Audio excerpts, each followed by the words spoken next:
We'd like to thank you for taking time from your schedules to learn about this amendment. Following a 4-day series by reporter Gary White, the Ledger is hosting this forum to explore Amendment 2, a proposed constitutional amendment that will be on the ballot in November 4th. It requires a yes vote from 60% of the voters to become law. Before moving on, I'd like to introduce the Ledger Media Group publisher, Kevin Grady, and Daryl Ward, the principal at Harrison School for the Arts. If you'd both stand up.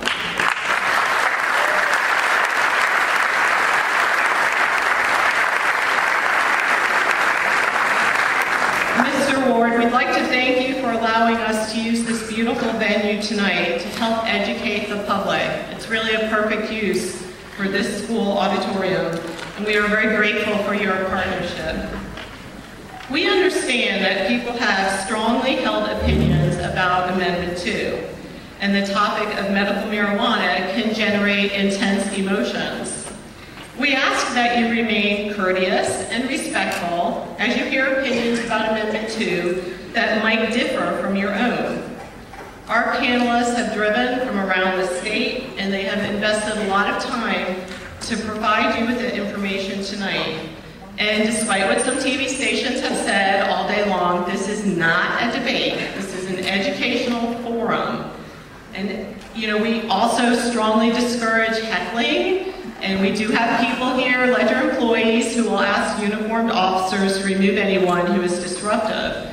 We'd also like to ask you to hold your applause this evening until the very end. We have a lot of information to get through, and that will just help speed us along. So in planning this forum, which we've been working on for many, many months, the Ledger solicited questions from our readers.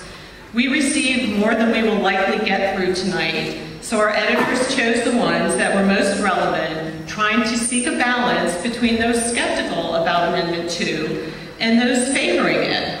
The format tonight does not allow for questions from the audience. So let's get started. I would like to thank our panelists who will present a range of views on Amendment 2 and what the consequences would be if passed. I will now introduce them briefly in the order in which they will speak. And I'm going to ask Mr. Ben Palera to come up and do opening comments in John Morgan's place until he gets here. John will be here in 2 minutes. Okay, so I'm going to go ahead and do the introductions. He will be here. Okay, John Morgan is the founder and managing partner of Morgan & Morgan, a law firm with offices in the state of Florida and several other states. Mr. Morgan is a graduate of the University of Florida College of Law in 1983 and founded his firm 5 years later.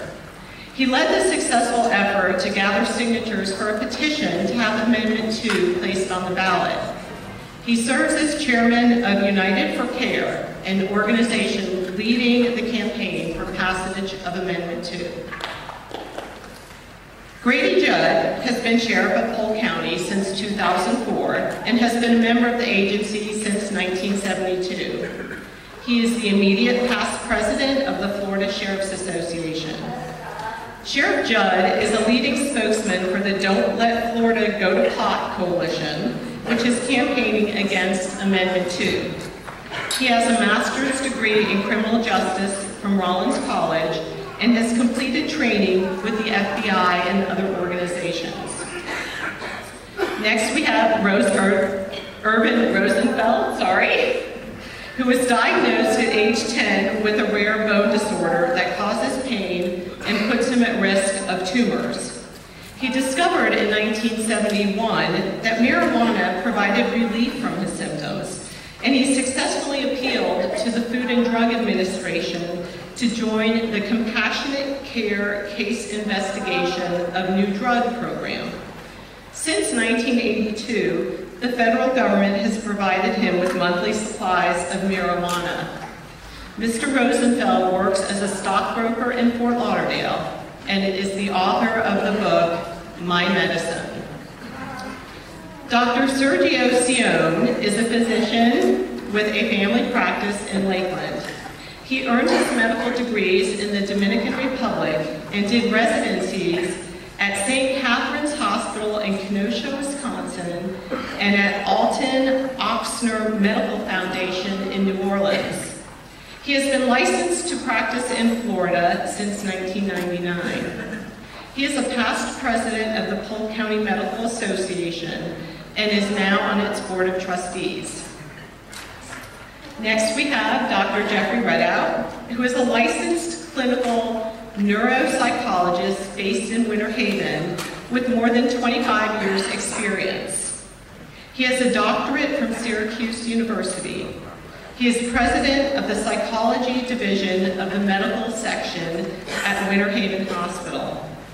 Dr. Redout has appeared on the Dr. Phil Show as a guest therapist, and he has taught for several universities and is currently on the faculty of Capella University.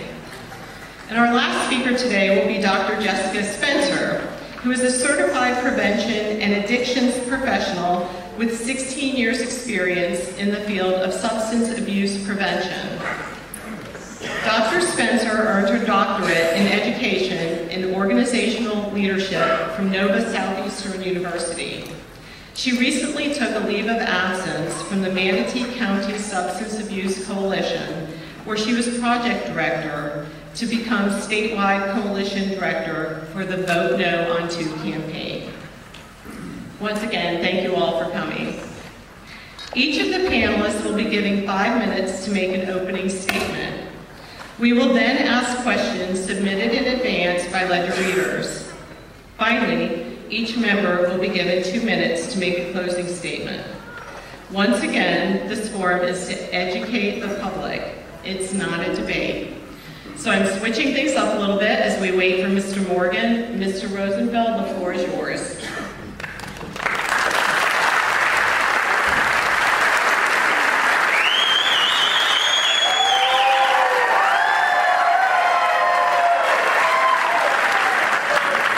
Again, the moderator asked not to applaud. It does take time, although I do appreciate it. Anyway, my name is Irvin Rosenfeld, and in 1963, at age 10, I was diagnosed with multiple congenital cartilaginous exostosis, which means bone tumors on the end of most long bones of the body that can grow outwardly, can cause hemorrhaging, which would be a clot could break off, go to my heart, my brain, my lungs, kill me. So I had many dangerous operations during my teenage years, and was prescribed all the major pharmaceutical drugs, from Dilaudid, synthetic morphine, to Lioresal, to you name it, sleeping pills, muscle relaxants. I took it all. And I wanted to try college. I grew up in Southern Virginia. I was a homebound student in Southern Virginia. They wouldn't let me go to public school because I was hurting myself. They were scared to hurt myself on school grounds and in the school system. So I wanted to try college. I came down to Miami. And during my high school years, I was an advocate against illegal drugs. Why would a healthy person use illegal drugs? In my book, I said I had been in the DARE program. I'd be in front of assemblies, I'd hold up my prescription bottles in a plastic bag and say, be thankful you're healthy. Don't do illegal drugs. So I wanted to try college. I came to Miami for the warm climate, and I was in an apartment complex with all students. We'd be outside swimming, and they'd go, let's go drink some wine and smoke some pot. Well, I wasn't going to do that. I had morphine, I had Quaalude, I had Valium. I'm not going to break the law. Okay? So I didn't. And after 30 days, I realized I wasn't making any friends because I was not using marijuana. I want to try it. It didn't seem to be harming the kids, so I decided to give in to peer pressure for the first time in my life, and I tried it. And it was pure garbage. It didn't do anything to me. Didn't get high, didn't do anything. But I was accepted, so I was happy. About the 10th time I did it, I was playing game of chess, and I hate chess. And I had sat for 30 minutes till I lost. And it was the first time in 5 years I sat for more than 10 minutes. Normally I'd sit for 10 minutes and stand for 10 minutes. And I thought, well, where did I take all the narcotics and drugs that I had to allow me to sit for the first time in 5 years?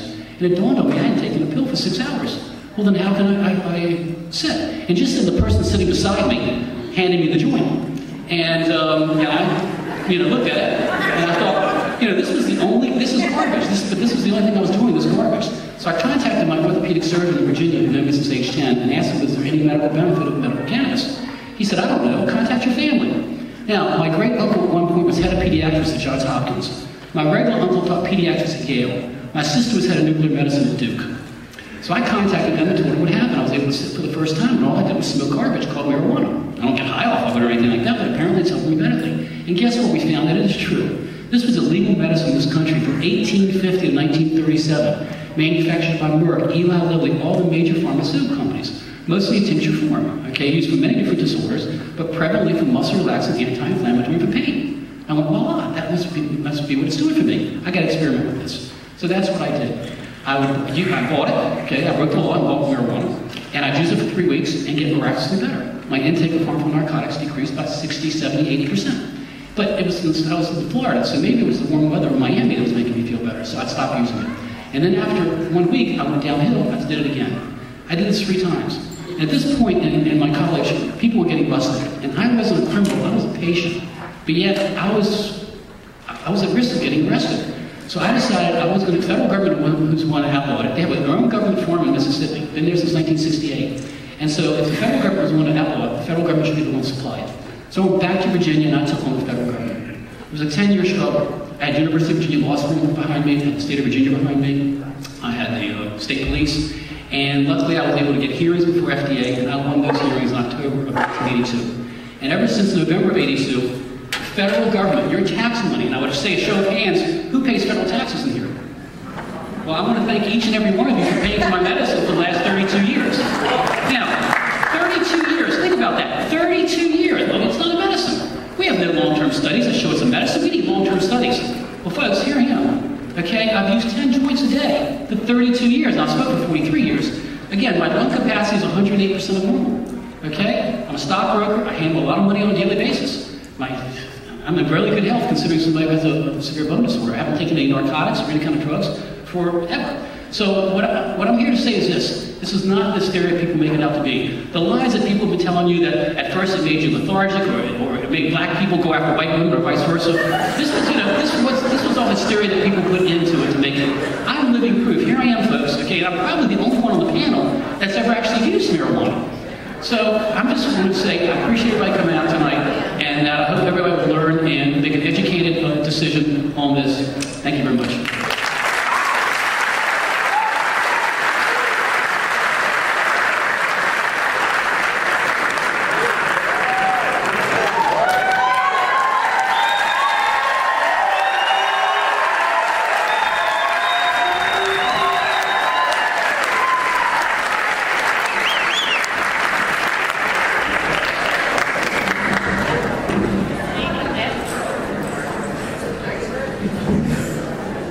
Speaking next is Dr. Sergio Cione.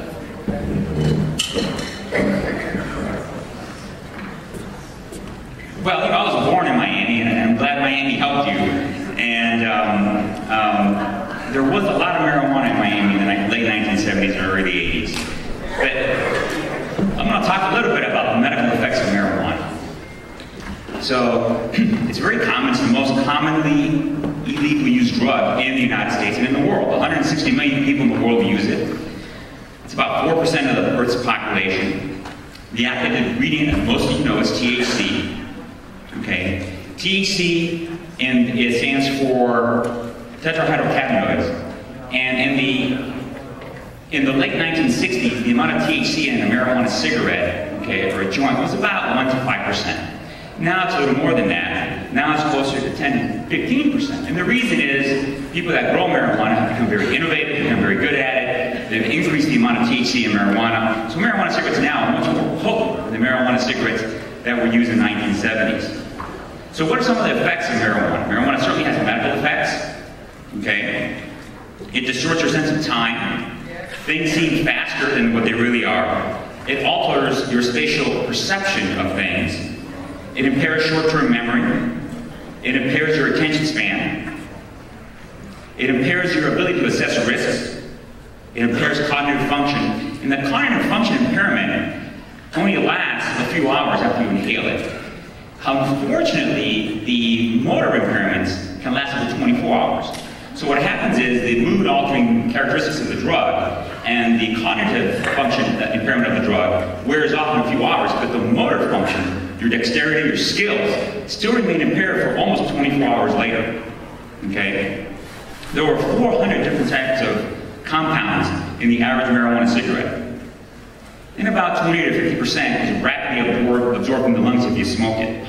Okay? Marijuana has 300% more tar than tobacco. It has about 50% more carcinogens.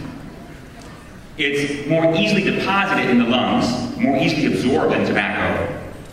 It irritates the airways, causes increased phlegm and sputum production, causes wheezing, shortness of breath. If you have asthma, it'll make your asthma worse. It'll make your cystic fibrosis work if you have cystic fibrosis.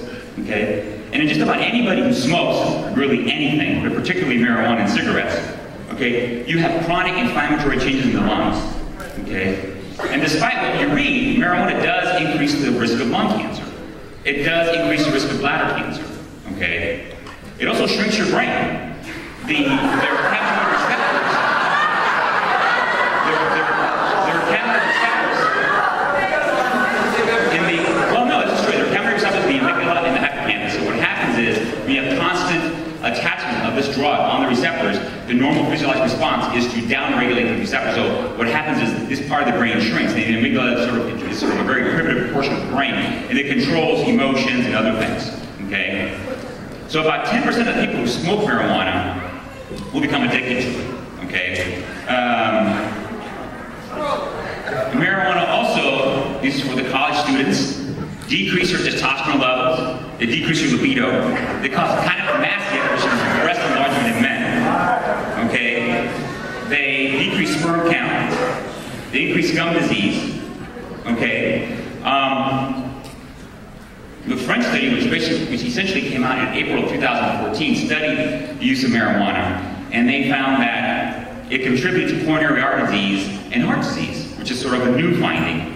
And you're going to hear people compare marijuana to alcohol and say, well, you know, we have legalized alcohol, why can't we have legalized marijuana? Well, the problem is this is not a true analogy, okay? So about 10,000 people die here in alcohol-related automobile accidents, okay? About 4,000 people die from heroin overdose. So should we legalize heroin? Because it's apparently safer, okay? Less people die from cocaine than from alcohol. So we should legalize cocaine, and cocaine absolutely has some medical benefits. I used to use cocaine in the early 90s in Wisconsin. Not personally, but for patients. It's an excellent topical anesthetic and it controls bleeding. Okay, so should we legalize cocaine? Marijuana is a crude delivery of THC. And it delivers very harmful substances. Smoke marijuana should generally not be recommended for medical use, and that's from the Institute of Medicine report. Thank you very much. Thank you.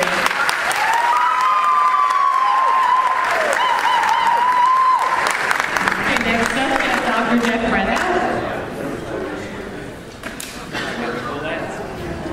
We're actually keeping with our order, but we'll round up with Ms. Spencer, and then Mr. Morgan and Sheriff Judd. So, all yours.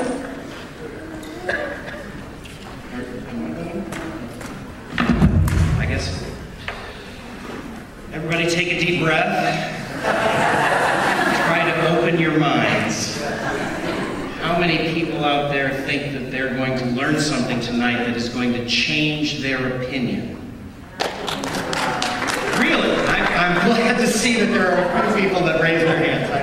I hope that some things set up here tonight will reach some people.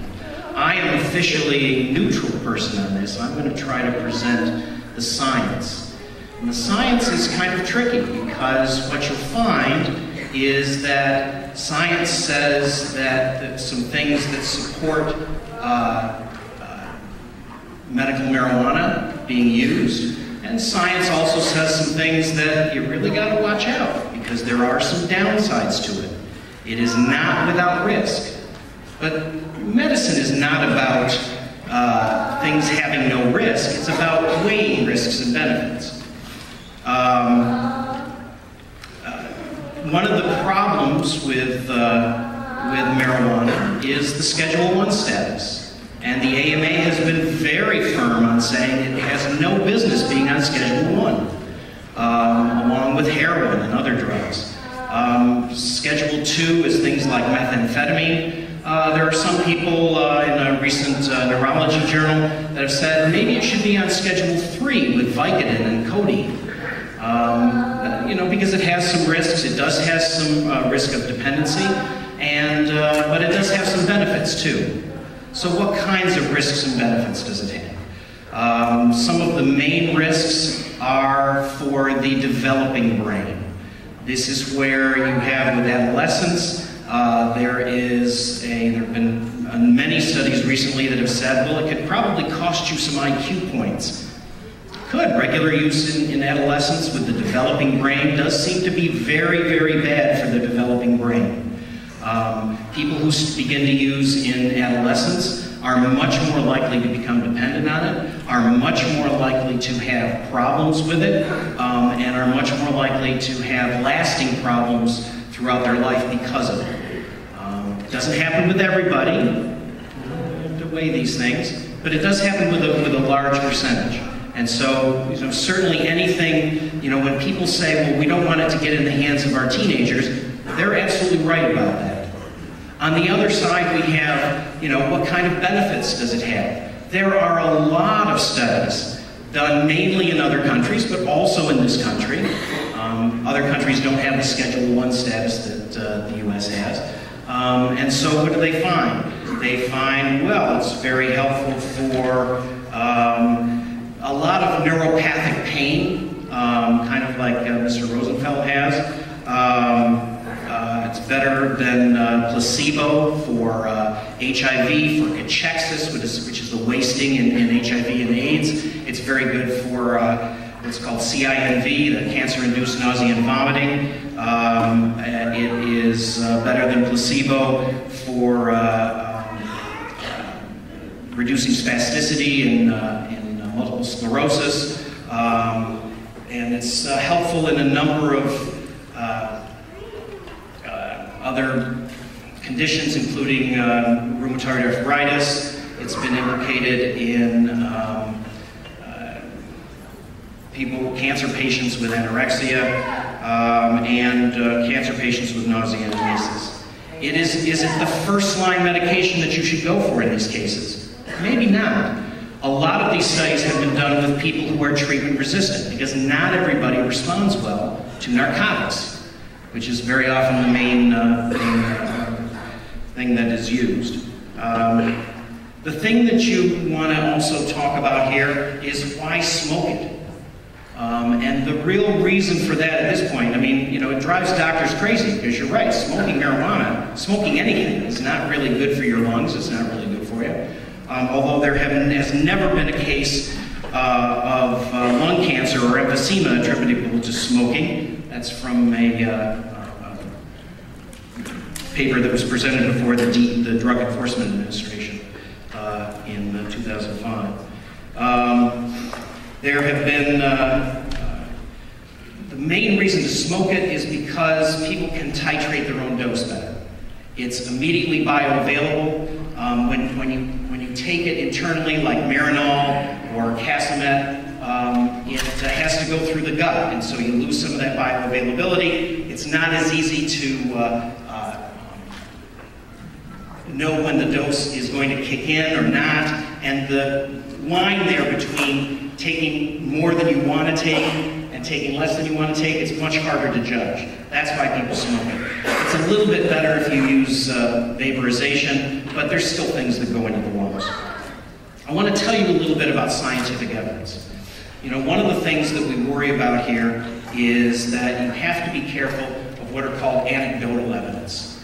Anecdotal evidence is things like, well, I don't believe cigarettes are bad because my aunt smoked 2 packs a day and she lived till 90. So that means that cigarettes are really okay, right? That's why we want to do more studies. We want to have studies, and absolutely, Dr. Sion and others up here are going to say, why don't we have more and bigger studies like we do for a lot of other drugs that are FDA approved?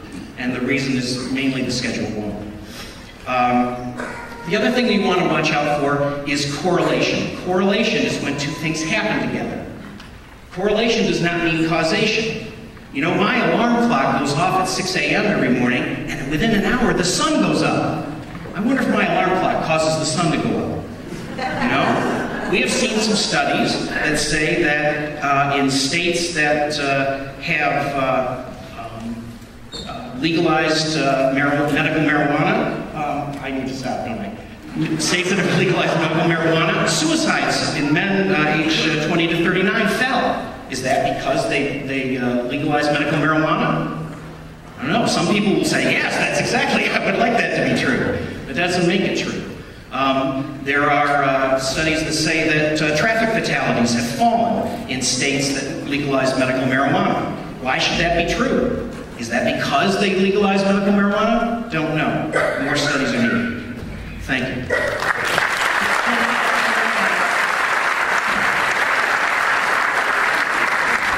Next up, we have Dr. Jessica Spencer.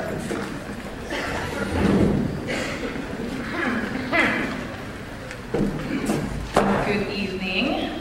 I am really excited to be here with all of you guys. Some of you have never met before, so this is wonderful. A little bit about myself. I did leave my job actually to work on this campaign because I've been in the field of addictions and prevention and education with little kids right on up to adults since 1996-97. And once I read the language in this amendment, I was extremely concerned at how liberally it's been written and that it's more loosely written than the other states that have medical marijuana laws. And those are real easy to find if you need to look them up and see where they're at. I have seen families be destroyed and individuals become destroyed because of addiction. Now there's that whole, oh, marijuana's not a gateway drug. Well, if it's not for you, then I'm really happy for you. But for everyone that I have seen in treatment, they didn't start off banging dope and snorting opiates. We said this last week. They started off with marijuana, alcohol, or tobacco, and I challenge each and every one of you that question that to go speak to an addict, go to a treatment center and find out. They didn't start off with those harder drugs, they started with weed. So congratulations to those that aren't considered addicted or have to go to treatment, but for the other ones, I'm really concerned. If you're for the legalization of marijuana, and that's why you're here, then you're all for Amendment 2. If you are interested in the concept of medical marijuana, and I think some of the things that we've been discussing up here, and researching more into this instead of looking at just the anecdotal stories, either mine or Mr. Rosenfeld's or the Jordans or other families, and actually getting to the meat of this and research this plant, then this is not the amendment for you because that's actually not what it's about, and that's why I was really upset and disturbed by the language that's in the amendment. I also want you to think about, too, that medical marijuana is really a ruse, and some of you guys are going to be really pleased because I'm going to reference some of those wonderful organizations that you support. National Organization of Reform of Marijuana Laws. In 1979, Keith Stroop said, "We will use medical marijuana as a red herring to give marijuana a good name." Just this year, Dan Lynn of Normal, again, National Organization of Reform of Marijuana Laws, said, "We've always known that there's a connection between schizophrenia and marijuana." So these are your people. This is Normal. This is Dan Lynn of Normal that has said this. You also have Aaron Houston from Students from Sensible Drug Policy a couple of years ago did a debate, and he said, smoking pot is not healthy. We also had Dr. Gerdeman last week, who is on the Blue Ribbon Commission, said that's really not the best delivery method. So those are things to think about of who is actually behind this movement and reframing the thoughts of medical marijuana. It comes straight from the horse's mouths. So please look at the amendment and please notice that there are significant loopholes. Most disturbing for me is that in the first iteration of the amendment, they had something in there about minors. Now there's nothing in there.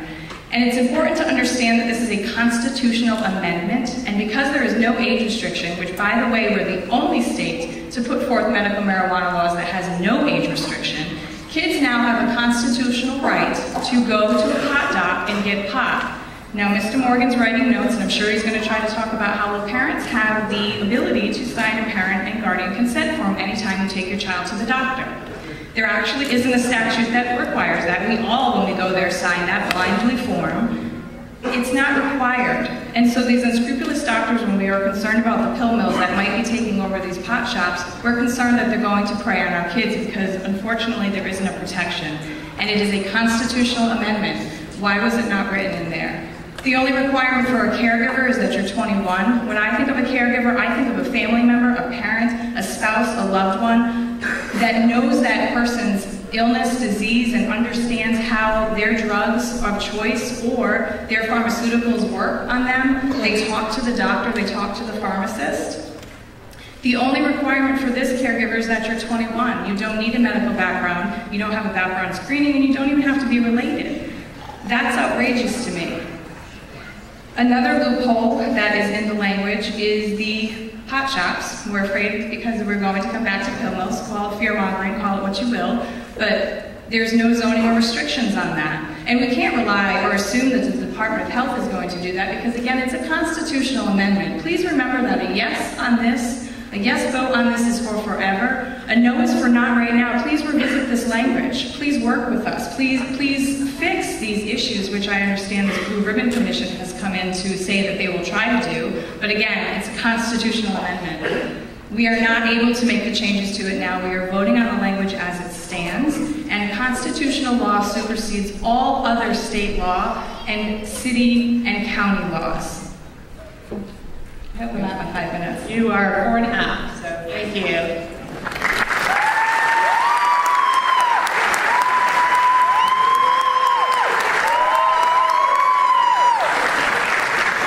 Before we move on, I would like to remind you that we want to be respectful to both speakers, so please, no applause, let them speak. I know a lot of you are really interested in what they have to say. Mr. Morgan, the floor is yours.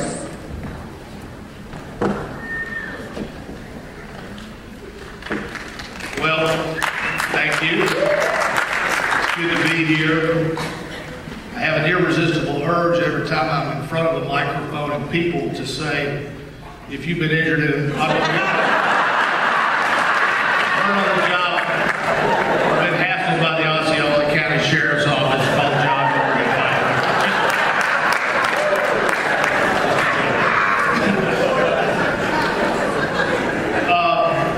And I apologize for being late. I came by bus and there was a roadblock that did a little search and seizure in my bus. All we had was Jack Daniels and vodka on the thing.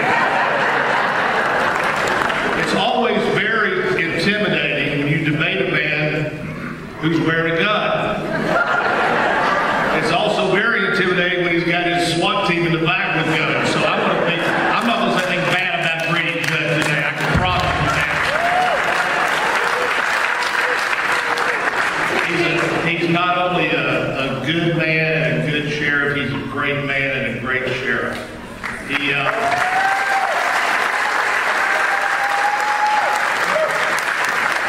Good people and reasonable people can disagree and not be mad at each other. They can just disagree. That's all this is. So, let me just tell you a couple of things. I'll do the short version. Why are we doing a constitutional amendment? It's real simple. We send these guys to Tallahassee to take care of their neighbors, to do the law. They wouldn't even have a hearing. They wouldn't even let somebody come and testify. They wouldn't, much less have a vote. They forced us to do this because they wouldn't do their job. They're more worried about their next election than their next door neighbor. And that's why we're having to do a constitution. As a result of the Constitution, then we force their hand. The reason Charlotte's Web is the law in Florida is because we started this. Charlotte's Web is the law of children with epilepsy that are being unlocked from their prisons for life and their families get to know them for the first time. Came from Amendment 2, came from our movement, and thank God for Senator Don Gates, our president of the Senate, who confessed that once upon a time, when his dying friend in a hospice had no other way to go, he went out and bought marijuana and gave it to me legally. You know why he did? Because Don Gates is a compassionate man and he loved his friend who died in that hospice. And I want to thank Representative Matt Gates for sponsoring Charlotte's Web, a law we have today. So, number 2, why medical marijuana? It's real simple. It works. I don't know why it works. I went to the University of Florida. I was in political science. I took one biology class and I knew I had no business going any further. I don't know why water works. I don't know why aloe works. I don't know why medical marijuana works. I just know it works. And it's not just anecdotal. We've got Irv here who's telling his story, but you can go to Israel, where for the last 50 years they have been studying. We can't study it here because it's a Schedule I drug. We can't study it here. But in Israel, for 50 years, miracles are happening every single day. Those stories are not anecdotal. Those are real. This fella here in the middle, I didn't catch his name, but he was talking about men getting breasts from smoking marijuana. I started worrying about it. He started talking about smokers getting coughs, and there was so much brain damage with one of them. Listen, brain injury. These are not my numbers. This is going to benefit about 300,000 or 400,000 men, women, and children in Florida. That's who it's going to benefit. It's going to benefit people who are dying from ALS, so they don't care about their breast. They care about their breath. They care about the last breath. It's people with multiple sclerosis who die a young death. It's cancer survivors, AIDS victims, children with epilepsy. Think they're worried? You think this little girl right over here, you think they're worrying about damage to their lungs? You think that a man who's in a hospice center is worried about his breast being enlarged? I couldn't believe what I was hearing. Listen, Big Pharma has got a vested interest in this. They have paid guns all over the country. A guy who works for Purdue Pharma. He's an expert. He goes around the country and says vote no. You know why? Because they sell OxyContin. And they want to sell OxyContin, which is going to kill you, help you, and destroy families. I don't know who's paying her. I don't know who she is. I don't know who's paying him. I don't know who he is. But I can tell you this, nobody's paying me. I can't be harmed.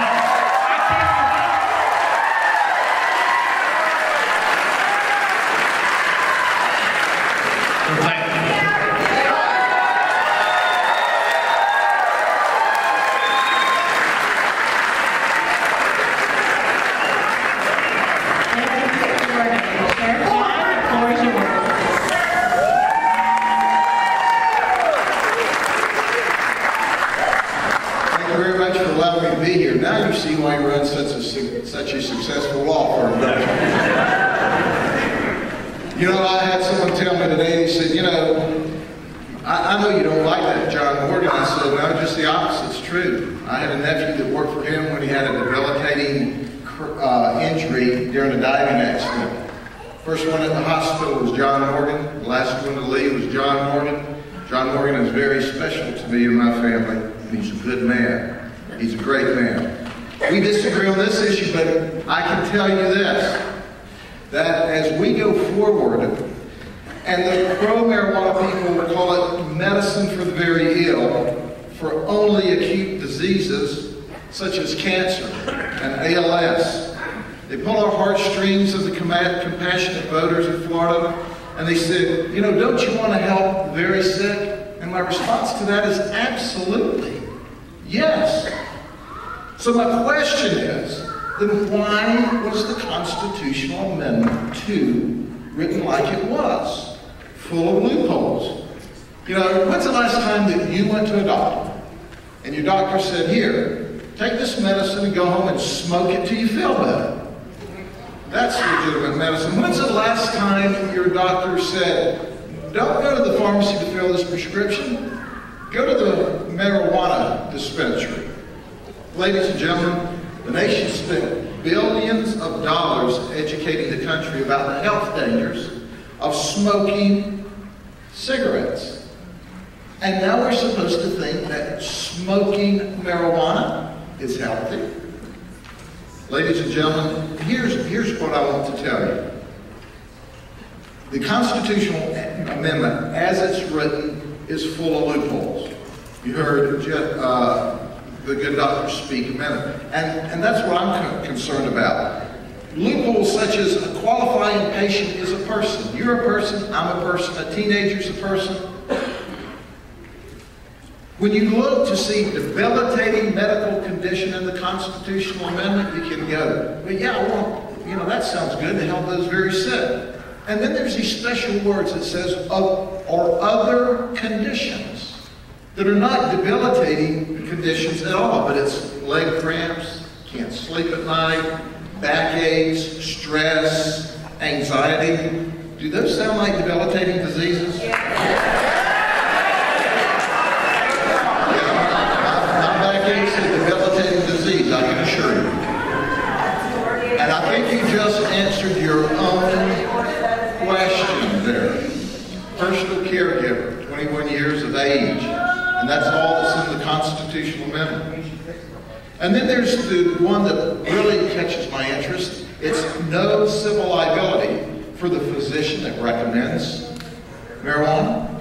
There's no personal responsibility or civil liability for the personal caregiver of the product. And the actions and conduct by the medical treatment center or its employees are exempt from medical liability.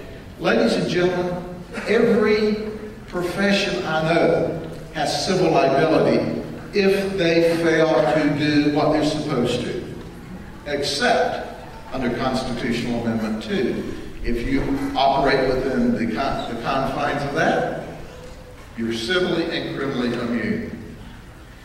And they call it medicine. The average marijuana cardholder in California is a 32-year-old male. Sounds like a real sick population to me. 94% of the medical marijuana cardholders in Colorado have other conditions, not cancer, HIV, AIDS, ALS. You know, the thing that concerns me, and understand, I am sensitive about the people that are very sick and need medicine. But when you look at the 50 states, the red is mostly at the very top. These are the highest use states of marijuana by kids 12 to 17 years of age. And the ones in red just happen to be states that have legalized medical marijuana. So as I look at this and I see that Colorado reports a 200% increase to children under 5, half of that is edibles. Half of it's edibles, and then I hear the police are going to stop making marijuana arrests. That's fiction. My prediction is they'll make more marijuana arrests. But as I close out tonight, I want you to know, I work for you. I'm going to do what you say. If you voted up in November, I'm going to salute and march on. If you voted no in November, then I'm not going to beat my chest and say I told you so. I am your servant, but it's my job as your sheriff to say, beware of the consequences.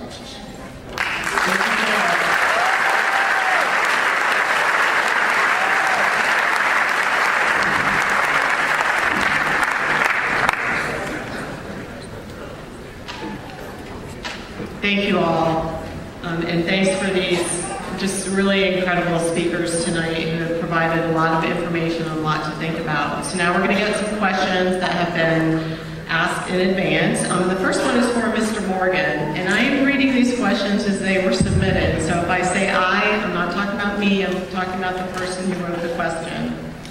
It is my understanding that there is a list of diseases or illnesses that would qualify for use of medical marijuana, although the list ends with the words "or other conditions."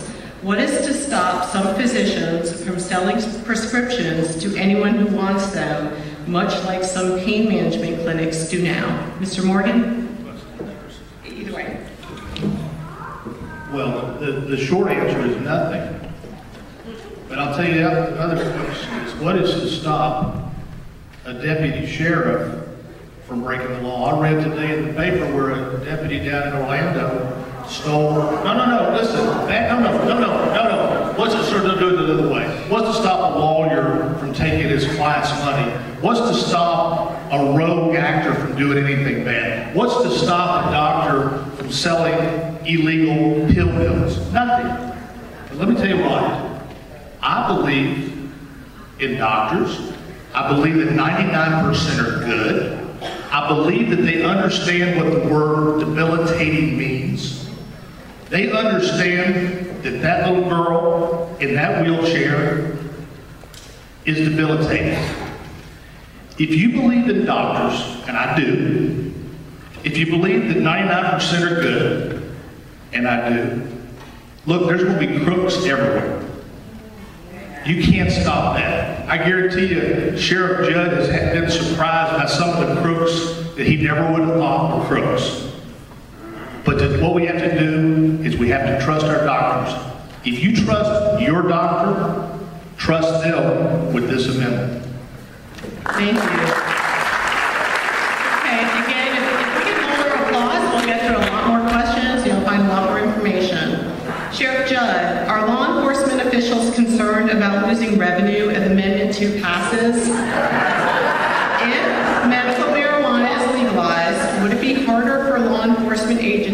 is to seize property from pot sellers and sell it at auction. You know, that's one of the questions that I have heard float around in fiction is, you know, y'all just want to be able to arrest more people. That's why you do this. You just want to cost them money. Ladies and gentlemen, it may come as a shock to you, but our budget is not predicated on arrest. It's not predicated on seizures.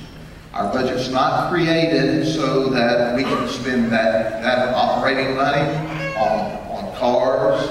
It's not created so we can spend it on capital equipment or operating equipment. It's not created so we can spend it on salaries. Yes, there's the forfeiture laws in the state of Florida. But the marijuana, as you're describing, as is described in Amendment 2, is a minuscule amount of what goes on every day. And I can tell you that our seizures of tens of thousands, hundreds of thousands of dollars, our seizures of cars and all kinds of equipment are from trafficking amount of drugs. It's not from this stuff at all. It is minuscule. So for those who continue to perpetuate the fact that, oh yeah, y'all are just making money off of this, that's not true. But let me give you this last bit of information. The way this constitutional amendment is written, law enforcement will make more medical marijuana regulatory arrests if it passes than they currently make make marijuana arrests today. There will be more charged, not less, because there's more opportunities to hiccup. Now you either have it or you don't. But if you have it improperly, you're driving down the road. Most people take it home with them, but I can assure you from a lot of experience, if it passes with a lot of regulations, a lot of dotting the I's and crosses the T's, you'll see more arrests, not less. Thank you. Okay, now we're going to go to Dr. Grady. We'll have you answer first, and then Dr. Sione. Is there any scientific evidence to support claims that marijuana has medical benefits? The quick answer to that is an emphatic yes. I mean, it really does help a lot of different people. We have lots of studies from all over the world where it has helped various kinds of patients. It seems to be especially helpful in certain kinds of conditions. There are a lot of researchers out there that would like to be able to expand what they can do with it. They're finding all kinds of things, not only for the CB1 receptors, but for the CB2 receptors. There are things that it may be helpful for inflammatory diseases, as well as for the things that you already know, pain, anorexia, cancer, induced nausea and vomiting, rheumatoid arthritis, spasticity in multiple sclerosis, and epilepsy.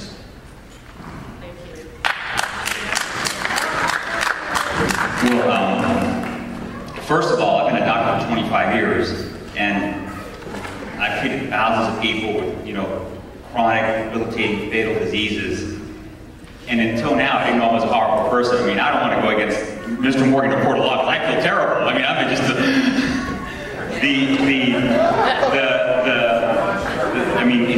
reputation is certainly well served.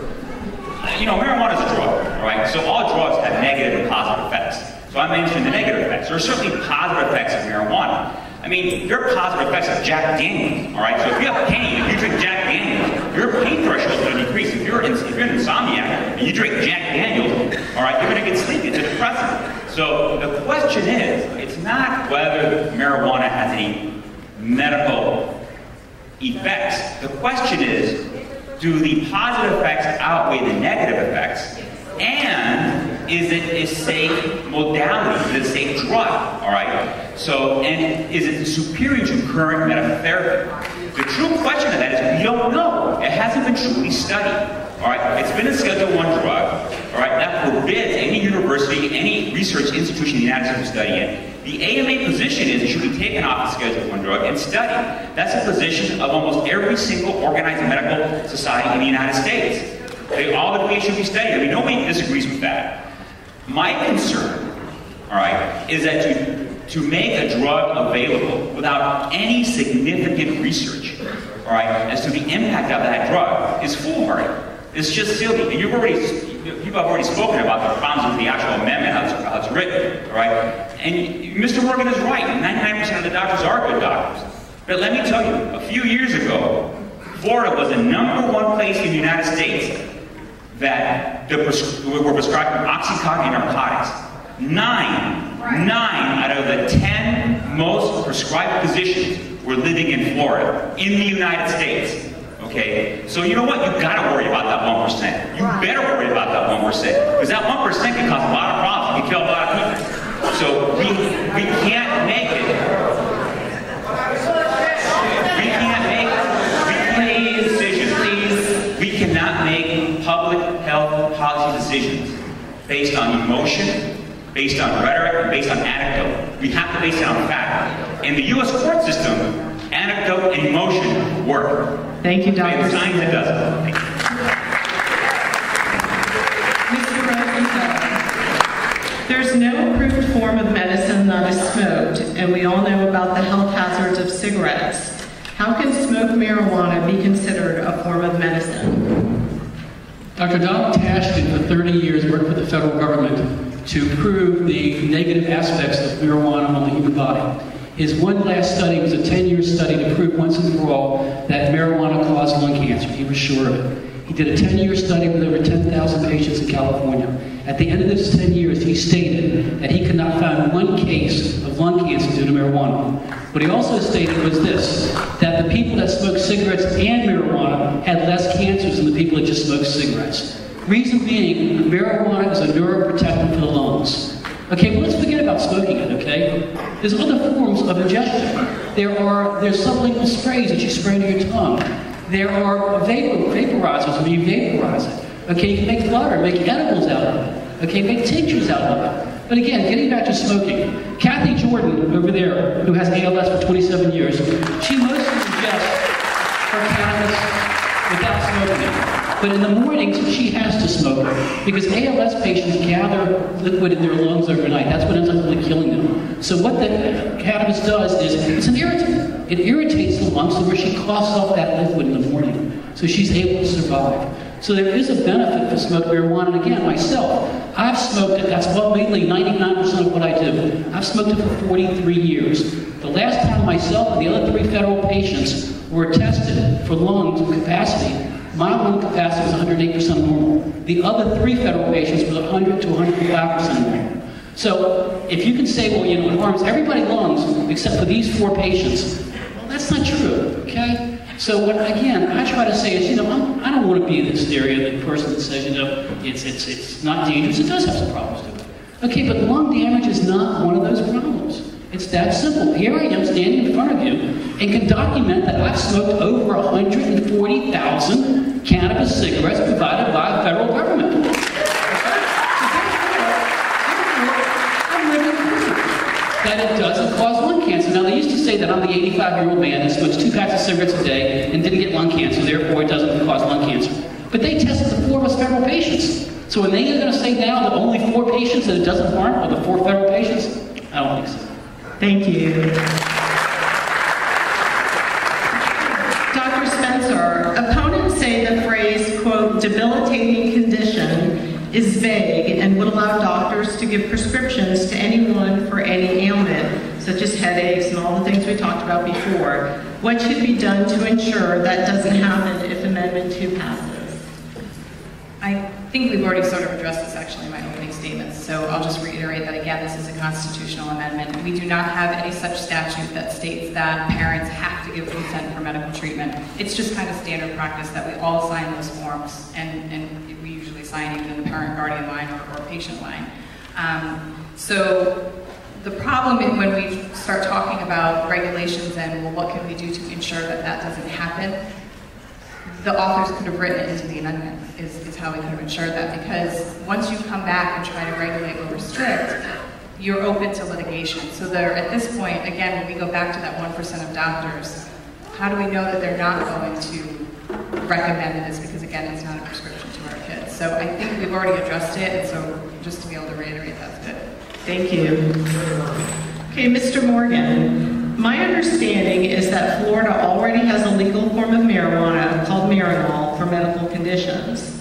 A medical provider has told me that Marinol makes the patient more comfortable without inducing a euphoria or high, and a law passed earlier this year allows the use of Charlotte's Web, another cannabis extract with no euphoric properties.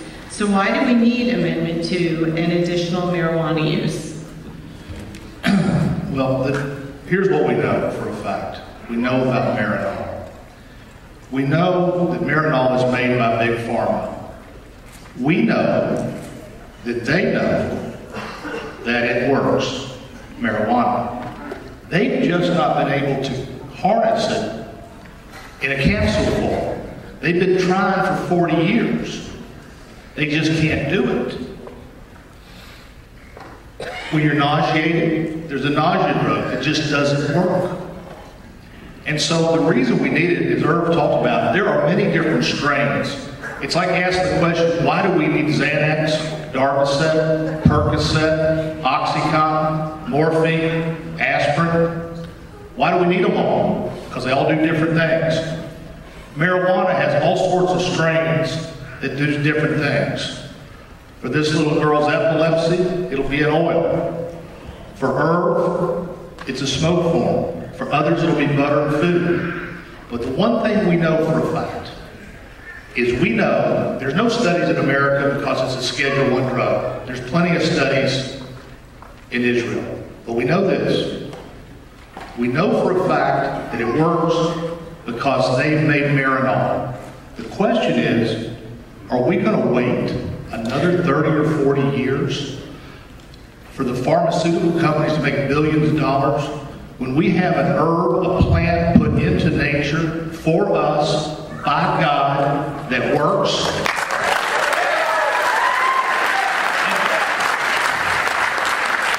And finally, to the doctor in the middle, nobody's ever died from an overdose of marijuana.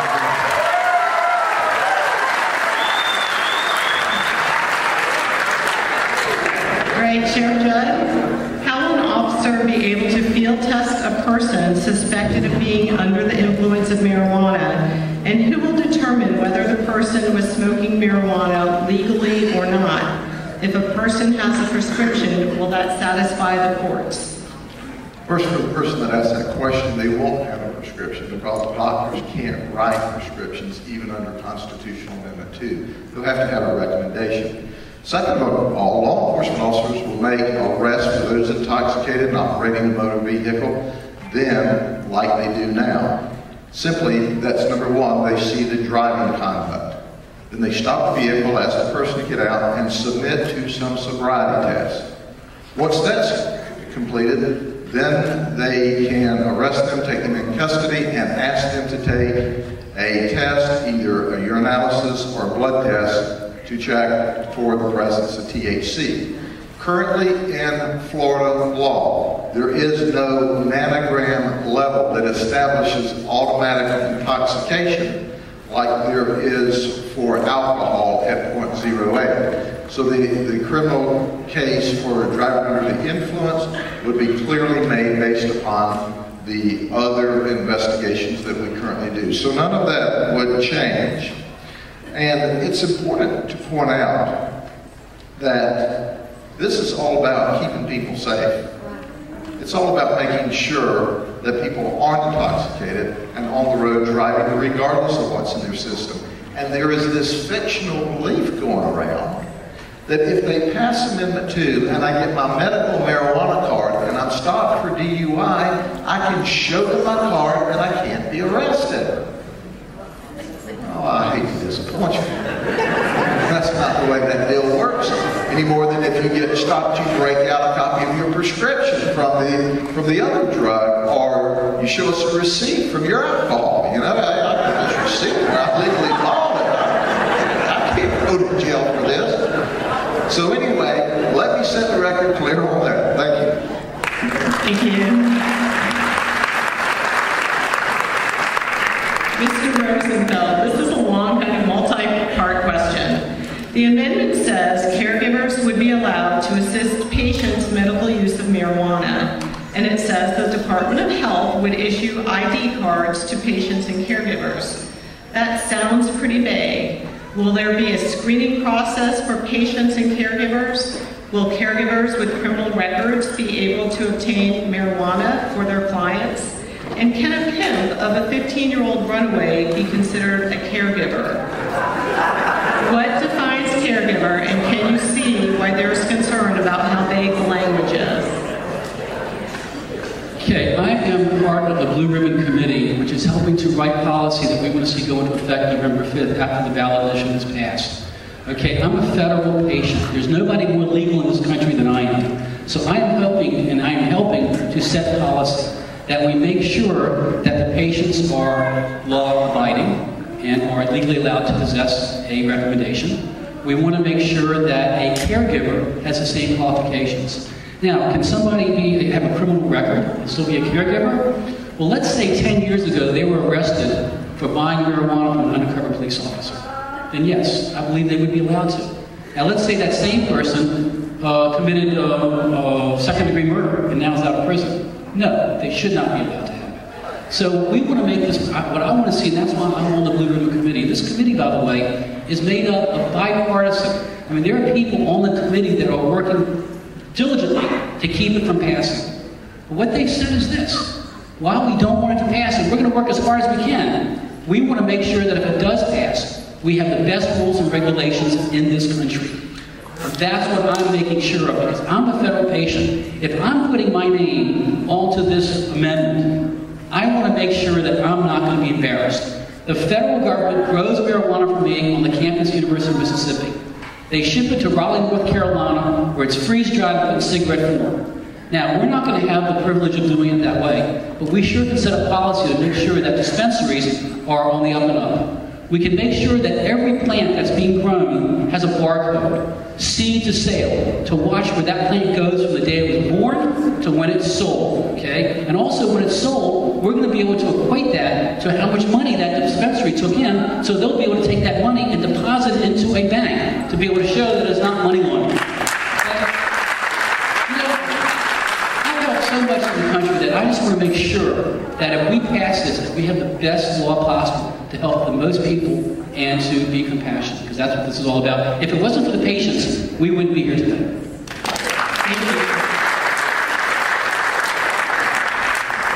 Dr. Spencer and then Dr. Sion, why is alcohol allowed by federal law but marijuana prohibited if marijuana is less dangerous for driving? I always find this question really peculiar because I don't really understand why one intoxicating substance is better or worse than another intoxicating substance. So, A, I really don't understand the point of the question when it has to do with Amendment 2. So, it's not what this amendment is about. And when we increase access, when we increase access to drugs, we've already seen the increased use. So we are going to see more people on the road that are impaired, and I'm sure Dr. Sion is going to actually be able to address some of those issues. Well, I don't think you can drive intoxicated in Polk County. So whether it's alcohol or anything else, does anybody seriously believe that marijuana or alcohol or any other drug, that the reason you take it is to get a psychogenic effect? Does it affect you? I mean, that's the reason you're smoking, right? You know why people drink? They drink because of its physiological effects, all right? There was a study done in the Journal of Aviation and Space Environmental Medicine, and they took pilots. These are professional pilots, military pilots, and they had them smoke marijuana, and their performance was impaired when they flew a simulator for up to 24 hours. And almost all of them, except one of them, thought they did great. Imagine that they thought their performance was actually superior on marijuana subjectively than without it, when objectively it was not. There was also in the British Journal of Psychiatry a study that showed you had acute psychomotor impairment that interfered with the ability of people to operate machinery, which your motor skills are impaired. This has to do with the way the drug works, where your judgment and cognitive abilities that are impaired wear off way before your motor skills. So you think you're okay, but you're actually not okay.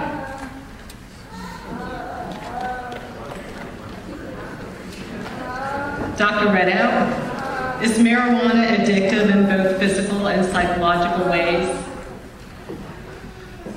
What the science seems to tell us is that about 9% of people who use marijuana can develop a dependency to it that is both physical and psychological. Like all drugs of this type, pot exerts its influence in the midbrain reward center, triggering dopamine release in the prefrontal cortex. That's a nice way of saying that your brain likes the effect. The thing about it is that who seems to be at most risk for developing problems with marijuana, again, tends to be younger users. The younger the start of use, the worse that it is. Every researcher says, the best thing that you can do is try to prevent and limit first use. When people start smoking marijuana after age 25, the rate of dependency is almost zero. If people start smoking marijuana in their teens, the rate of dependency is about 1 in 6. So much higher that way. Still lower than just about any other drug out there, but that is addictive. But it's not insignificant. Mr. Rosenfeld, if Amendment 2 passes, will a medical doctor write a prescription for marijuana for his or her patients, and who will fill the prescription? A doctor, this is a qualified physician in the state of Florida, will give a recommendation, not a prescription. And that person will take the recommendation and go to a facility that's been licensed and checked over by the Department of Health. The medicine that dispenser will be giving out will be noted, okay? The state will know where that plant came from and when it was grown and how it's dispensed. So a doctor will only be able to write a recommendation, but again, the patient will be able to use that recommendation, go to an approved dispensary, and follow the law and not have to worry about possibly being arrested. Thank you. Sheriff Judd, you have indicated that policing medical marijuana will be a challenge in determining who is in legal possession and who is not. That said, wouldn't complete decriminalization of amounts 1 ounce or less for any use with age restrictions be much simpler to police? Seems like there's people that like full legalization of marijuana here. Let me first off tell you, I'm against legalization of marijuana. That comes as a surprise to y'all. But the answer to that is yes. It would be much easier for my deputies to say, well, you've got an ounce or more, you're in violation of the law. You've got an ounce or less, so you're okay. That would be easy. This medical marijuana amendment is going to have all kinds of unintended consequences and be exceptionally complicated to enforce. It's going to be exceptionally complicated for people to use it with a permit without getting in trouble. And the classic is someone is driving a car and we stop them for speeding and we say, ma'am, here we see your driver's license. Yes. I notice you've got marijuana on your front seat. Oh yes, that's my husband's medical marijuana. Well, that's good, but he's not in there. So guess what? Do you have a medical marijuana card? Well, no. Well, you're under arrest because you're doing a regulatory violation. So the answer is, it would be a lot easier to either vote it up or vote it down. But the pollsters know that people in the state of Florida won't do that. And this is the segue into the ultimate, what the majority of the people, not the sick people. I recognize that there's some sick people that see some anecdotal evidence here. But this is what the majority of the people that are pro-marijuana are after. Thank you. Mr. Morgan, the amendment provides specific limitations of liability to the prescribing physicians, producers, sellers, and qualified users of this product. Can you explain how the liability limitation will not be used to enable the delivery of unsuitable and unjustified product to the marketplace? Well, this has been an interesting journey for me because I just came from Daytona Beach where I debated a doctor. I've heard doctors talk today and they're very worried about the immunity that I've given doctors. I've never been accused of giving doctors a break. I mean, if these doctors want to be sued, I'll sue them. I mean, that's what they want. But look, here's a simple answer to the question. It would have been much simpler and much better for all of us if this was done legislatively. No question about it. But when Kathy Jordan and Bob Jordan, two Republicans, I think, went to Tallahassee to testify, they told her no. They said, we don't even want to hear it. We don't even want to hear it. So we have an imperfect vehicle, which is a constitutional amendment. But that's the power of the Constitution, and the people are the power. And so now what we did, when we had to look at what we're going to do, we looked at states like Colorado and California, so we don't want that. So we did it differently. We granted immunity because we don't want to be out here, even though, I'm in the liability business. We don't want to be out here trying to make a case of money or off doctors who prescribe marijuana. And so the reason it had to be done this way is because it's a constitutional amendment. The most important thing to remember is this. The most important part is going to happen after we pass it. Because we're going to pass it. And when we do, then it's going to go to Tallahassee and there's going to be an enactment. And the state legislature and the state senates and the governor will be in charge of those enactments and those tweaks. So, to all the doctors who are upset that I gave them immunity, I'm sorry. I won't next time. But to Kathy Jordan, whose voice was not heard in Tallahassee, her voice is being heard now, loud and clear.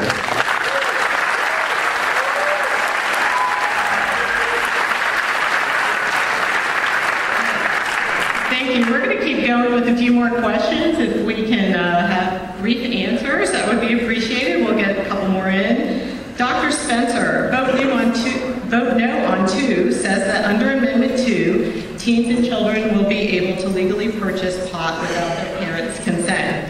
Can you explain how that would happen? I think this is another thing that I've already explained in my opening, but I'll just reiterate, and then I'll go into a little bit of what we've been hearing up here from some of the panelists about the important part is after we pass it, and the Department of Health and these regulations and restrictions. But what, again, is really important for people to understand is why are they not put in there beforehand if this was so, if we needed to do this, and this is such an imperfect vehicle. You can't come back with a blue ribbon committee and make these recommendations and restrictions to protect these kids that are going to be able to get this from that 1% of doctors, because it's a constitutional amendment. This is an extraordinarily hard concept for people to understand and grasp. It took me a while to get it, and I don't know if that's what they're hoping, but once you violate the spirit of the law, which is so loosely written, it's more loosely written in Colorado and California and every other medical marijuana state, then you're going to be litigated against because you did not provide me reasonable access to either my medicine or to open up a business, etc. Thank you. Dr. Redow, what science exists to prove that marijuana is a, quote, gateway drug? If this is actually true, hold your laughs, isn't the Sports Illustrated swimsuit issue a gateway to all types of pornography? And isn't a water gun a gateway weapon to an assault rifle? Let me just make a couple of quick points here. The evidence of gateway is really extremely weak. Actually, the biggest gateway drug appears to be tobacco, which seems to be implicated in every study that's done. If you look at a couple of things I wanted to make a point of, though, several studies have been done about teenage use, the most vulnerable part of the population, including one that was just published last year from the University of Florida in the Journal of Public Health. And and they studied adolescent pot use in states with and without marijuana, medical marijuana laws over an 8-year span, and they found there was no increase in adolescent use in those states. And it was controlled for general fluctuations in use nationally. So that evidence is pretty strong. There was another study that was done in California in the Journal of Drug Issues back in 2004. They also found no increase in use among people 16 to 25. So that's a good thing. It still needs to be protected against. In terms of Gateway, we look at a lot of it has to do with attitudes.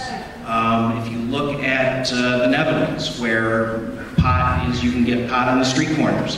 You can get little coffee shops there. What happens with teenagers from the Netherlands? They tend to use pot less than American kids, whether the American kids have access to pot or not. So it really has to do much more with attitudes at the local level. Thank you. Dr. Sione and then Mr. Rosenfeld, does marijuana really treat pain symptoms of cancer? Well, I mean, lots of things treats pain. And it doesn't really matter where you get the pain from. Pain is pain. So Tylenol treats pain, vodka can treat pain, and marijuana can modulate your pain centers. The question is this really the best therapy? And the problem is it hasn't been thoroughly studied. All right, so that's the problem with the way the legislation that this amendment is written, and with the issue in general in the United States, that you really don't know how much of a drug you deliver. Does it really work in randomized control studies? That's unknown. And unfortunately, it's unknown because in 1970, the United States Congress made marijuana a Schedule I drug, which actually forbid anyone from studying it. So I would agree that it would have to be studied, and we have to learn more about it. But I'll tell you about Marinol, okay? And I prescribe Marinol to cancer patients, to my lung cancer patients, because I'm a lung doctor. And I would tell you that it's not very effective, all right? So most people that I prescribe Marinol to decide not to take the drug, and it doesn't really work very well for their nausea. It doesn't work very well for their pain. And Marinol, the way Marinol came about, it's not a very effective drug. There was only one study done, okay? The study was very poorly done, and it was approved by the FDA because they saw basically no harm in using Marinol in terminally ill patients. But the effectiveness of Marinol is actually very poor. Most oncologists, most radiation oncologists, most people that deal with cancer every day realize that Marinol is not a very effective drug as far as pain control. Thank you. Thank you. Mr. Rosenfeld? Well, again, let me prove I'm alive. So it does work. Yeah. Again, we talk about these groups, that's where studies have come, and it does help the pain of cancer. But you know what it also does? It helps the pain of stopping the throwing up. Okay, from the anti-nausea drugs that don't really work. It takes away the pain from the cancer patient smelling food in their house and it getting them nauseous, and the rest of the family feels bad about that. So this is what cannabis does. It works many different ways, and and that's why we allow physicians in the state of Florida to decide medical decisions, and that's all we want to do with this. Thank you. Okay, our last two questions. Sheriff Judd, you have used California as an example to predict that if Amendment 2 passes, there will be at least 50 dispensaries in Polk County. Why do you think there will be so many, and how did you arrive at that figure?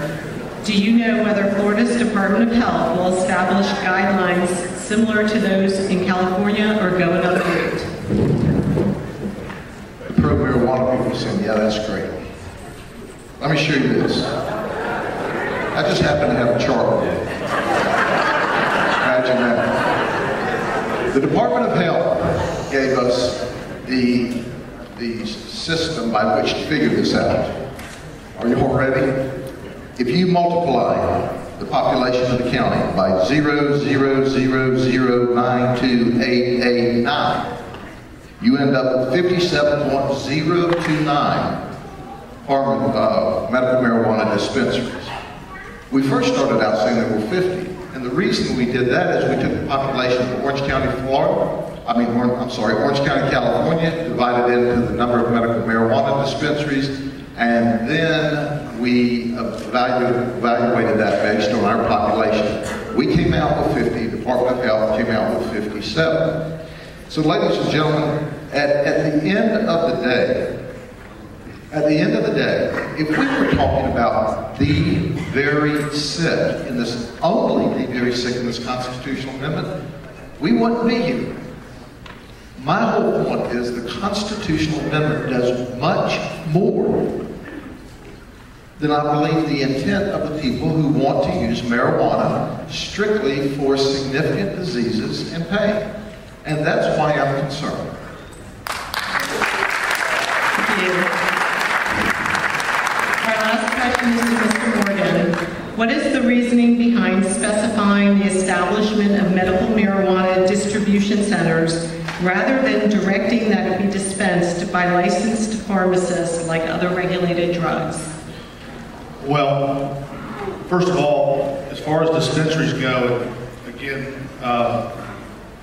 we're only talking about 300,000 to 400,000 people in the state of Florida.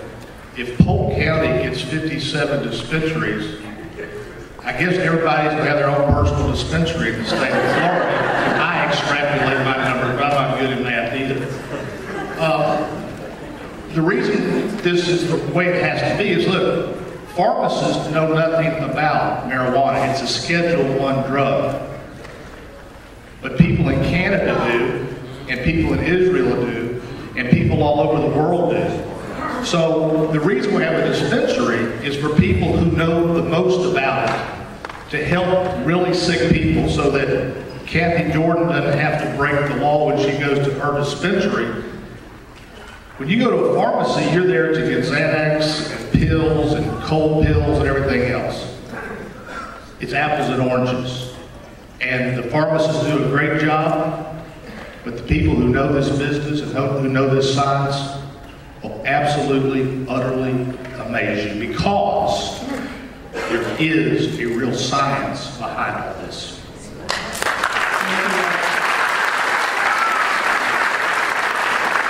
We're going to move right into our closing statements from each panelist, and we're going to start with Mr. Morgan. I'm going to turn this over to you.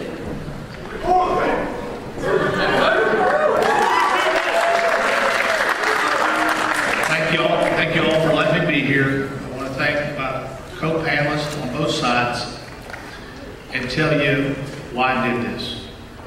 All of us have a reason to get involved in charities. I'm sure that Kathy Jordan is hoping everybody does an ice bucket challenge before the week is over and we help cure ALS. For me, this is about my brother Tim.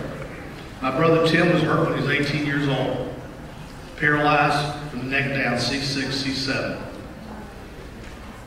The only time I've ever cried in front of Tim was the first time I went to see him when he was 18 years old and he was spinning on a gurney.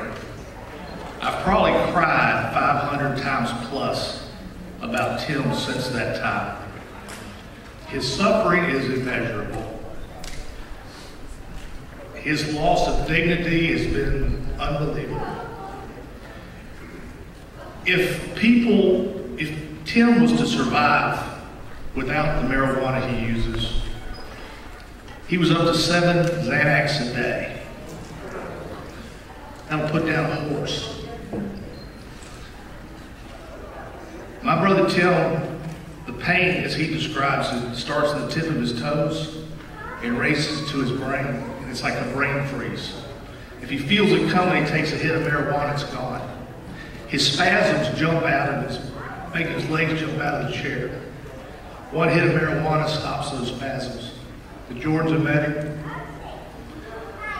My brother Tim's suffering has been too much. This summer he called me, and he was in such bad shape. He said, "John, I think I'm going to die." This last week, this last Friday, he was at ORMC because he thought he was going to die again. I said, "Tim, why didn't you take a hit of marijuana?" And he said, "I was asleep." He's in real bad shape.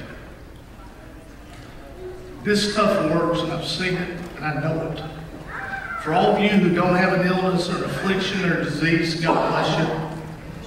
But one day you're going to, or somebody close to you going to, and this is going to be here for you. And it's going to be here for you, and I'll tell you why. because you're not scared of marijuana. You know it works. You know the truth. And at the end of the day, the reason I'm confident it's going to work and it's going to pass is because the people of Florida are compassionate. The people of Florida are smart. Multiple sclerosis doesn't pick political parties. AIDS doesn't pick Democrats or Republicans or independent. It just picks people. This is the moment of our lifetime in Florida to do something. We don't have to rely on politicians. We can just rely on ourselves to go back and to go out and for God's sake vote. And vote for compassion. And when you do it for the people.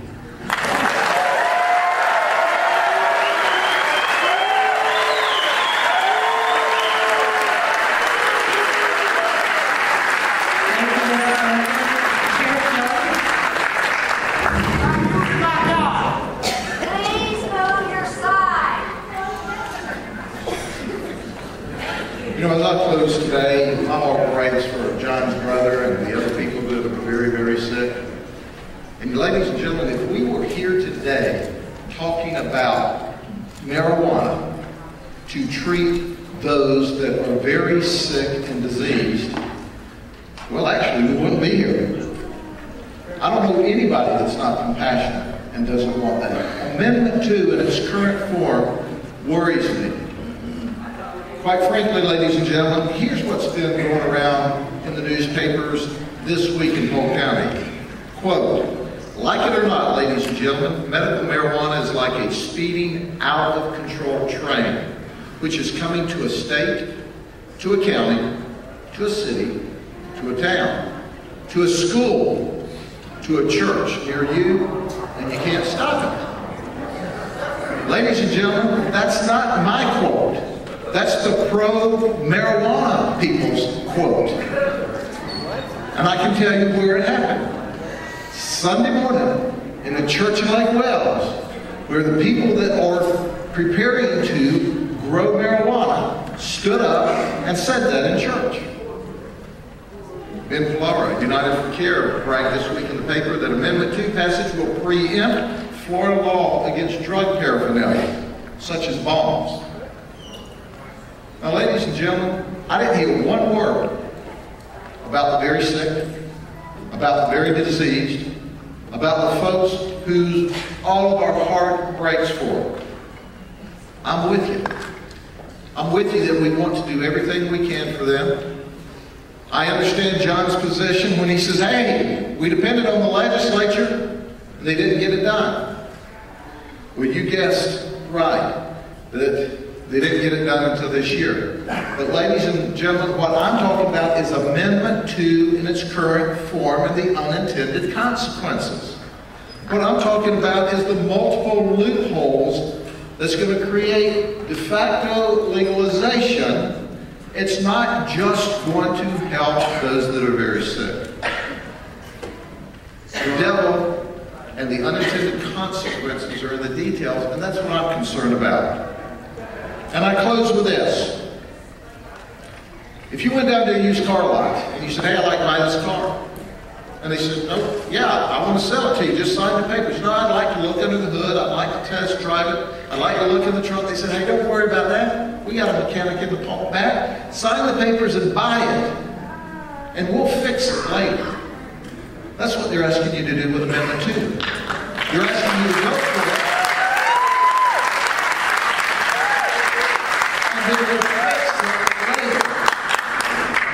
Ladies and gentlemen, understand my heart. I'm for those that are very sick. But I'm concerned about the loopholes in Amendment 2. And at the end of the day, I work for you. I'm here to educate. How you vote, I'm going to support. You vote it up, I'm a good soldier. You vote it down, I'm not going to brag and beat my chest. Thank you.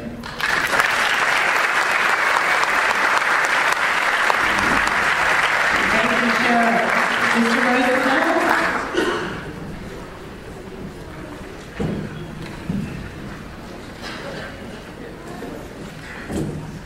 I want to thank the Lake appreciate you all being here. On both sides of the table. And like I said before, I'm the only one on this panel that's actually ever used a substance. Okay? And I think that I've been very successful in proving that for 43-year use, 32 under the federal government, that this works. And I've seen patients nationwide in other states that have passed laws and seen it help them. So while there may not be a perfect bill or a perfect law, this is what we can build on. Now, I love this. This format was nice, but you know something? I think we need more. And I'd like to take tonight to challenge, and the public to see this, to challenge Sheriff Grady Judd, a Caldina Fay, a Mel Betty Sembler, or anybody from Drug Free America or Save Our Society on Drugs. I'd like to challenge them to a half-hour or a one-hour debate that could be shown statewide. Okay?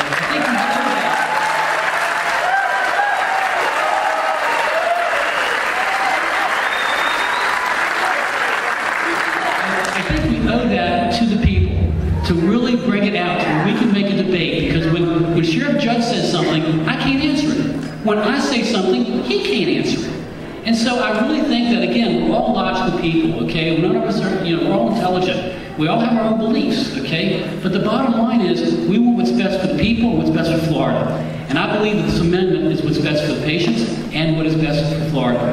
So I'm hoping that they'll take me up on the challenge, because if they're so sure of their position, then what are they afraid of? Okay? So therefore, Sheriff, I make you that challenge. Bring your heavy hitters in, bring a Caldina Fay, bring a Betty and Mel Sembler, and if you want me to do it by myself, I'll be glad to do it by myself. So I'd love John to be there too. The point is that, again, I'm the type of person that is a patient, and that's real. So therefore, I can handle it if I have to by myself. Thank you.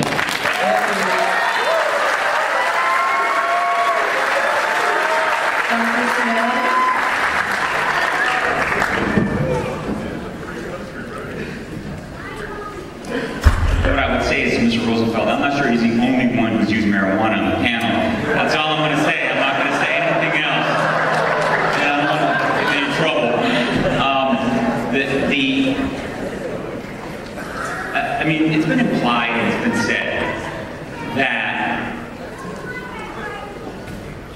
marijuana is this cure-all drug for all these diseases and all these disorders. And what I would submit to the people of Polk County, to the people of Florida is, do you really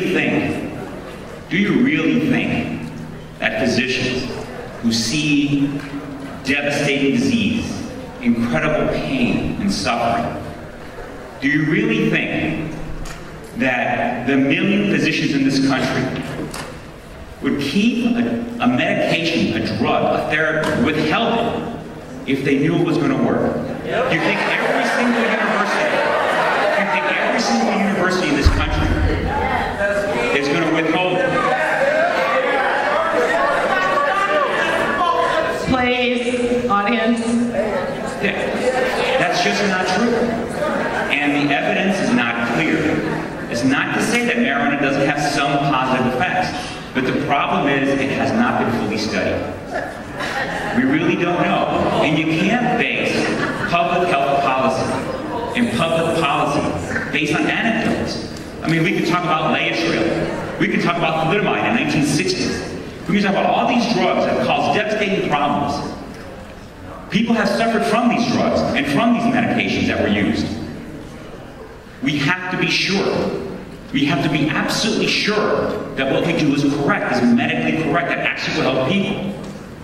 And the way this proposal is written, the way this constitutional amendment is written, it's too broad, too vague, too non-specific, and it's going to cause a lot of unintended consequences. We have to think about this. We have to do this correctly. Thank you very much. Thank you. Dr. Grady?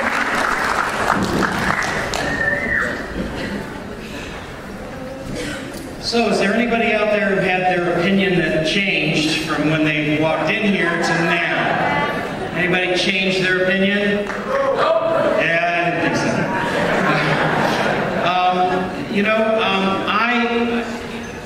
like Dr. Sion, I feel like, I identify myself as kind of a science nerd. And so I like evidence. I like scientific evidence.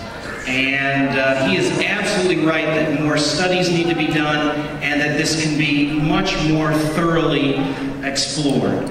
On the other hand, he's not correct when he says that there's only anecdotal evidence. There's a lot of anecdotal evidence, but there are also controlled, randomized scientific studies of the type that would normally be done for drugs like this. Does a lot more need to be done? Absolutely. We like to have, when drugs come to market, they usually have, thousands of subjects. Well, maybe in the aggregate there have been thousands of subjects in various different kinds of studies, but it's difficult when you want to have something that really has the type of solid backing with a lot of different people, a lot of different studies, a lot of different researchers, and the problem here is mainly that it's Schedule 1. And so I'm hoping that Grady has said before that this amendment is a Trojan horse, and I hope that it is. I hope that it's a Trojan horse that helps tip the federal level to stop marijuana being a Schedule 1 drug so it can get there.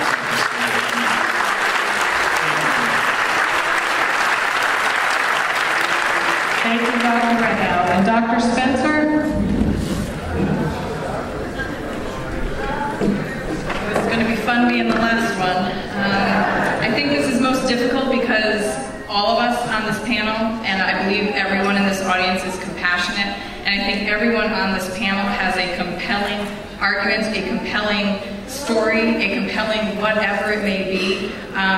Yet somehow, if we notice in this room, civility gets lost. And Jody, wherever you are, we were just talking about this earlier, Jody James from Florida Can, and it's really sad to me that we can't all just sit here and without being vitriolic or yelling and stuff, we can't just sit down and have a true conversation, because again, it really does come back to compassion, and it comes back to science, and it comes back to doctors, and it comes back to all of us as citizens and caring individuals. And so, I have a challenge too, actually, and my challenge is for everyone in this room to read the amendment. Not that neatly packaged ballot summary that none of us in this room would argue with, not any of us. I think Sheriff Judd has exemplified that as well.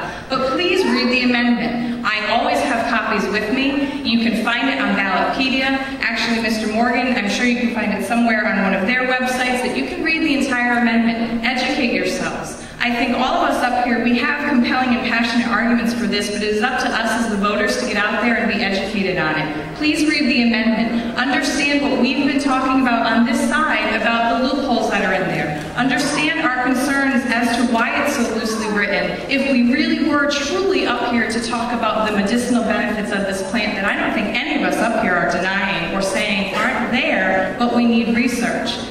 I'm asking all of you to do that before you either submit your absentee ballot or vote in November on November 4th. Please read it. Please identify the loopholes. If you have any questions, I'm sure you can contact either my office or Mr. Morgan's office, and we'd be more than happy to have that dialogue and good discussion with you. Thanks.